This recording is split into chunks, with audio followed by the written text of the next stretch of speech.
Ladies and gentlemen, welcome back to Driven Wild. Today we are talking about block scheduling on Grubhub. So there are two ways you could drive for Grubhub, one of which is on block and one of which is off block. And while you absolutely still can get orders while being off block, today we're going to be talking about being on block scheduling, the benefits of driving on block, and everything in between. So with that said, let's start with a disclaimer. The content of this video does not contain and is never intended to be legal, business, financial, tax, or health advice of any kind. This video is for entertainment purposes only. It is advised that you conduct your own research and consult with qualified professionals before applying anything you find online. I also want to be clear that the necessity being on block and off block is going to be market dependent. And what is necessary in my market may not necessarily be necessary for you. So with that said, let's get started. Grubhub's block scheduling allows you to reserve time slots for when you want to deliver. This helps us ensure that we don't have too many drivers on the road and that you'll get deliveries. I feel like this is a poorly worded way of saying this, because it's not that there's going to be too many drivers on the road. There's going to be a certain number of drivers, those who are on block, that have a certain level of priority than those who are off block, which makes sense because if you're planning ahead, you absolutely should have a level of priority above who are acting off block and just kind of going on and off willy-nilly. But to be fair, I feel like those people are still trying to schedule themselves too. Here's a few tips to make block scheduling work best for you. Choose blocks that you know you can drive.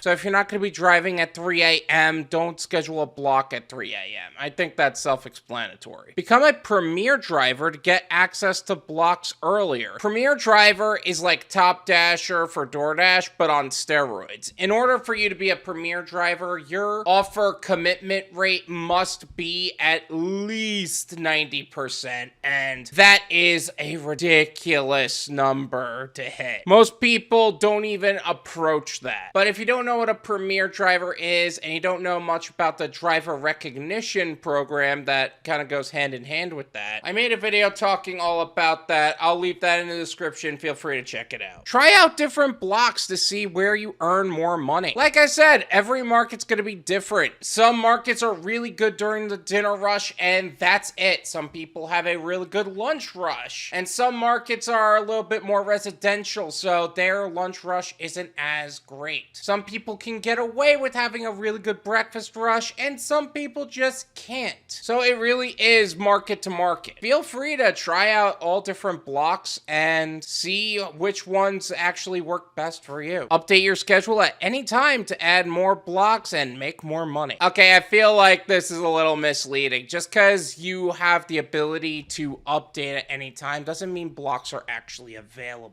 The block times drop, at least in my market, every Saturday at 10 a.m. and they get scarfed up almost right away. It's like trying to schedule yourself on DoorDash at midnight when you don't have access to the early access scheduling that really helps in order for you to actually gain good hours on DoorDash as quickly as possible. Except in this case, it's for being on block versus off block. How to schedule blocks. So you would go from your main page, being your tasks page, I guess it would be. Go into scheduling. You go down to update schedule and you schedule a potential block, whatever happens to be available. Now the other side to that also is, let's say you're like me, you're on the app on Saturday at 10 a.m. and you're trying to schedule yourself in. You hit schedule and for some reason the block isn't available and you have to press OK. For some reason it won't let you add or subtract other routes while you're doing that. So you have to press done updating and go back in, almost like you're restarting the page, which is ridiculous. If there's no plus sign next to a block, it is not available. So yeah, you would have to hit the plus sign in order to actually add the block. If it's not there, it means it's unavailable. Make sure to only pick blocks that you know you can deliver. If something changes and you're unable to work a block that at your schedule, drop it as soon as you can so other drivers have the opportunity to pick up the block. And let's say you forget to drop the block, right? All it's going to do is just send you messages saying that you didn't start in the scheduled region or you're not online and we've been trying to reach you, so they're just going to update your schedule for you. If you regularly drop blocks within 72 hours of the block start time, we may restrict your access to scheduling, so make sure to only drop blocks when it's absolutely necessary. I haven't had an issue with it. I actually live just outside of my zone, which is not fun, but at the same time, I still am able to schedule without an issue. Although I don't know if I should be saying that on the internet.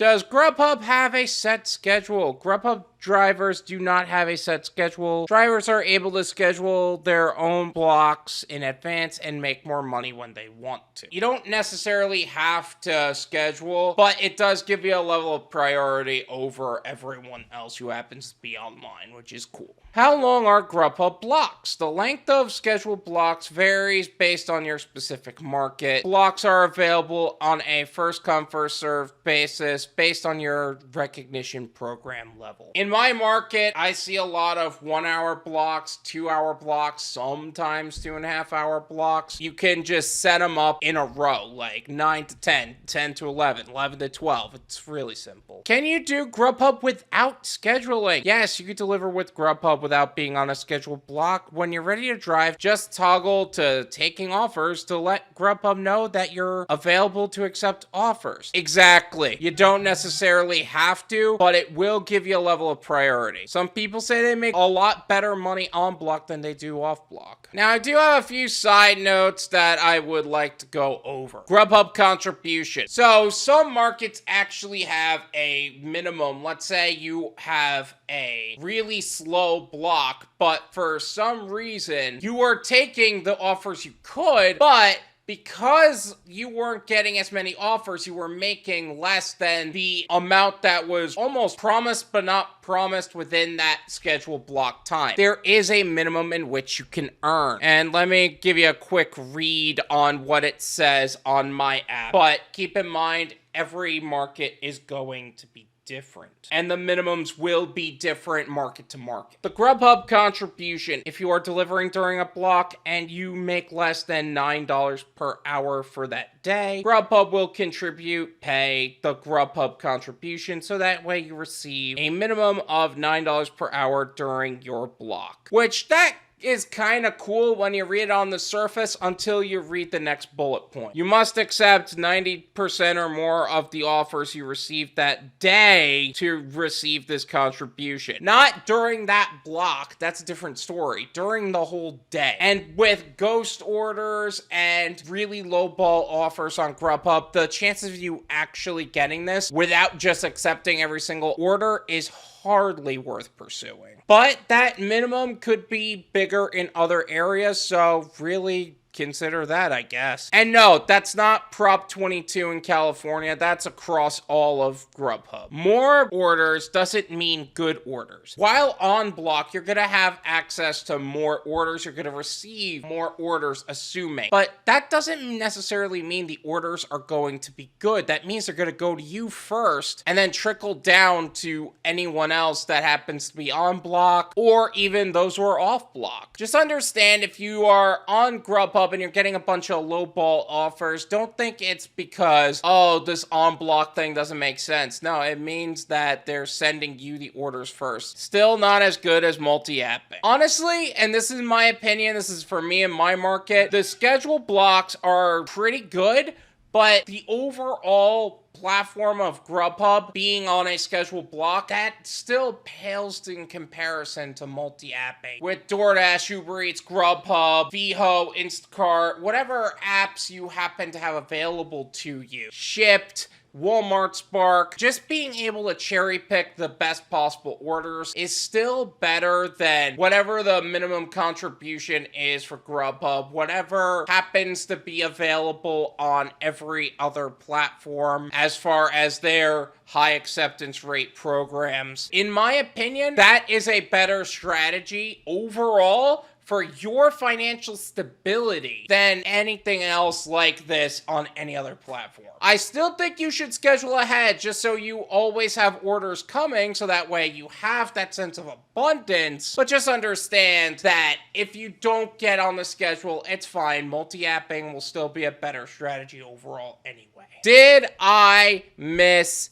anything? Is there anything else about Grubhub's scheduling system that I did not cover in this video? Let me know in the comments. Let's make sure that everything that needs to be said about Grubhub and its systems is said, and everybody knows the benefits and the pitfalls that come with being on block and off block with Grubhub. Thank you so much for watching. I really appreciate it. As always, make sure to hit the like button, subscribe if you're new, and I'll see you guys next time. Peace!